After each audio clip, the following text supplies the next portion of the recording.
Саламатсыздар, достар.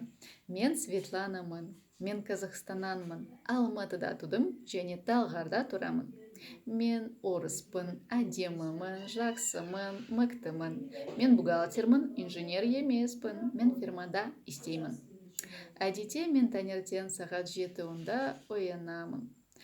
Бет жуамын, тіс тазалаймын, жаттығу жасаймын, киінемін, таңғы ас ішемін. Таңғы асқа цикорий сүтпен ішемін, бутерброд жеймін. Сағат 7:30-да балам Романды оятамын. Мен оған киінуге көмектесемін. Сағат 8-де Ромамен бірге үйден шығамыз. Сосын сағат 8:30-да балабақшаға машинамен барамыз. Келген соң жұмысқа жалғыз өзім барамын.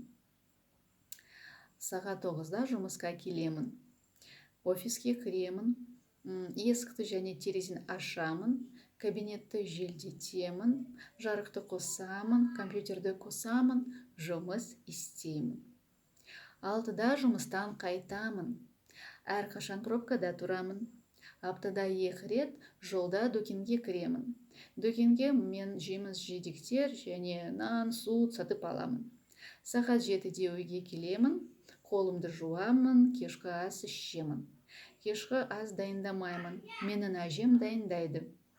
Кешкі асқа картоп етпен жеймін, шай ішемін.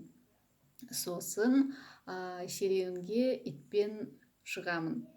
Сосын қазақ тілі үйренемін, баламен ойнаймын. Сағат 10:30-да ұйықтаймын. Рахмет.